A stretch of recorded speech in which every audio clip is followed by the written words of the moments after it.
O filme A Múmia, de 1999, é um remake. E você que me acompanha um pouco aí nesses vídeos da vida aí do meu canal, sabe que eu sou contra remake. Mas trata-se de um filme de 1932 e a história ficou revitalizada, muito boa. Uma aventura e terror nas medidas certas, com doses de humor, estrelada por Brendan Fraser no auge da forma, Raquel Weisz e John Hannah, que formam o papel principal, sem esquecer John Wusu, que faz a Múmia.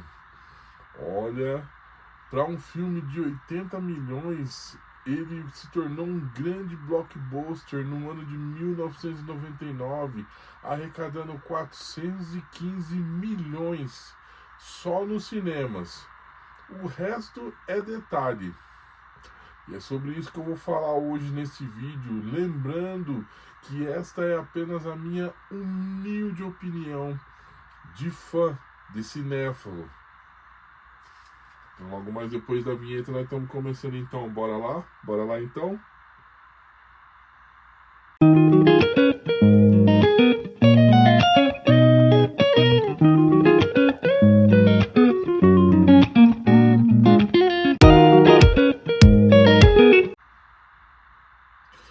Fala pessoal, tudo bem? Olha, eu sou o Gleison Macalas Paulino, um escritor nas horas vagas e em tempo integral, mas isso não é um hobby, hein?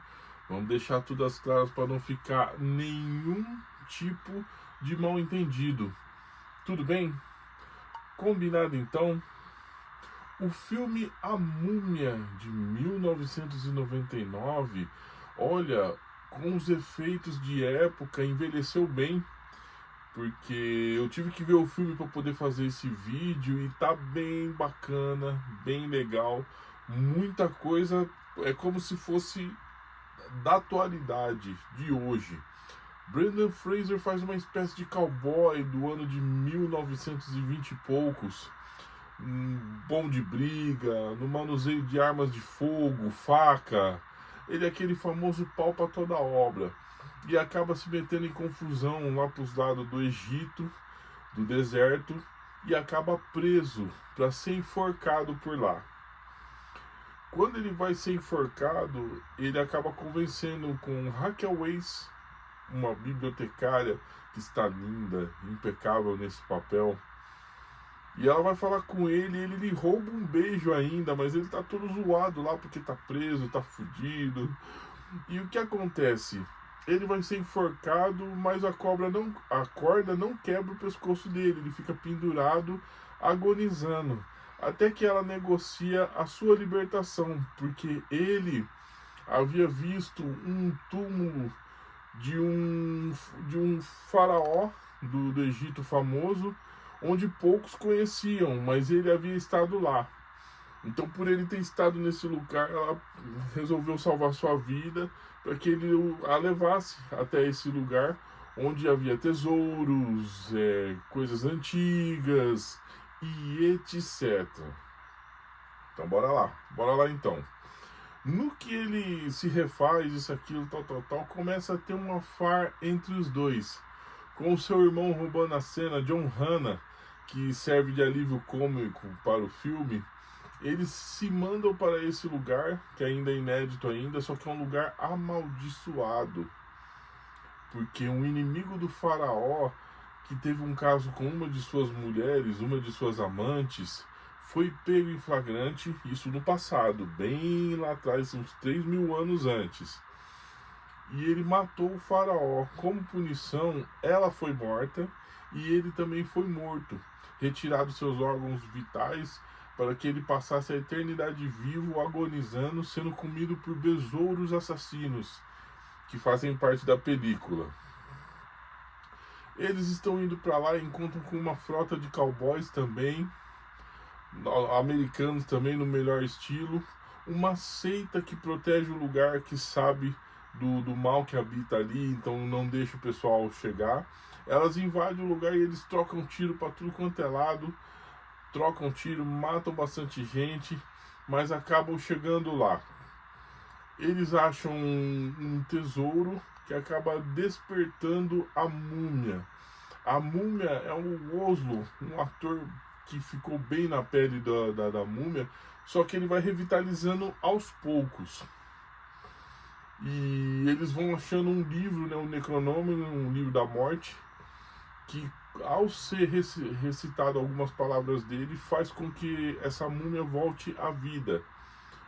O gênero é ação, terror, mas é uma ação com terror, um filme de aventura e fantasia, mas com doses de terror, que há mortos-vivos que se levantam durante o filme, John Hannah aprontando das suas, roubando na carta, ele tem uma chave que ele pegou na carta que abre o livro, e bem bacana, bem legal. Olha, o filme, apesar de já se passar quase 30 anos, envelheceu bem, com um ótimo roteiro. A ação também está na dose certa. O filme entrega tudo aquilo que ele prometeu. E não é à toa que se tornou um grande blockbuster. Se você não viu ainda, procure ver. Não é à toa que tem o 2, o 3, tem um até que foi feito com o Tom Cruise, mas isso aí já é assunto para um outro vídeo. Se você não viu, procure ver. Brendan Fraser estava no auge da forma física e rouba a cena trocando tiro, manuseando arma de fogo, 38, 12 de repetição, no melhor estilo cowboy do Velho Oeste. E ele troca tiro com essa múmia também, com umas múmias que ressuscitam, persegue eles. Raquel Weisz, a bibliotecária, está bela no filme também. E ela é sempre a dama a ser salva, né, por eles, né, por Brendan Fraser e John Hannah, que faz o seu irmão no filme. Tem um outro rapaz que faz uma parte da seita também, que se junta a eles para eliminar o mal dessa múmia, que quer trazer a sua amante à vida. Então ele precisa da bibliotecária, que é a Raquel Weisz, para transferir a sua vida para a dela, para que eles possam reinar por milênios. É isso, pessoal. Este é o meu primeiro trabalho literário chamado Vulgo Lobo Negro Total, da qual o personagem título e o seu filho Lobo Cinza e os seus arqui-inimigos, o seu clone Cão Selvagem e o parasita Sombra das Trevas é quem foram criados para esse novo segmento da película. Mas eu faço parte do universo Gamp, criado em parceria com Emerson Penerari, que inclusive é o responsável pelas capas dos meus 2 livros já publicados. E eu faço uso de quase 60 personagens ainda inédito do grande público, de 60 e poucos personagens, que foram feitos apenas para histórias em quadrinhos, e agora eu os migrei para a literatura. Vai lá, pessoal, dá essa força para nós, Autor Nacional. Disponível na Amazon e no Clube dos Autores, no seu livro sólido, físico e também em digital, formato digital, em e-book, estando lá no Kindle, disponibilizado gratuitamente para você entrar lá e dar uma olhada, dar uma lida. E me procure nas redes sociais para falar a respeito dele, para saber o que você achou, o que gostou e etc. Tem também o meu segundo trabalho literário chamado O Pirata Caveira contra Tudo e Todos. Eu pego um personagem que foi um coadjuvante de luxo na primeira trama e alço a personagem principal de sua própria história. Só que dessa vez ele enfrenta uma doença terminal que vai levá-lo à morte. E os seus poucos, mas leais amigos desapareceram misteriosamente. Então, no tempo que lhe resta, custe o que custar, ele vai fazer de tudo um pouco para resgatá-los, se caso eles estiverem vivos ou mortos, e praticar uma rápida vingança, pois trata-se de um anti-herói. Disponível na Amazon, no Clube dos Autores, no seu formato sólido, físico e também em e-book e no seu formato digital. Está disponível no Kindle lá, pode ir lá, dar uma lida gratuitamente e me conta o que achou da trama. É isso, pessoal. Estou correndo contra o tempo para ver se eu consigo lançar o meu terceiro trabalho literário, que se chama O Andarilho. Esse foi o primeiro personagem que eu criei, então eu criei um romance, aventura e fantasia que eu vou contar nesse livro. Vamos ver se dá tempo de até o final do ano eu lançar ele aqui. Aí eu venho para trazer mais detalhes para vocês. É isso, pessoal. A gente vai se falando. Tudo de bom para vocês e até a próxima. Está bem? Tamo junto.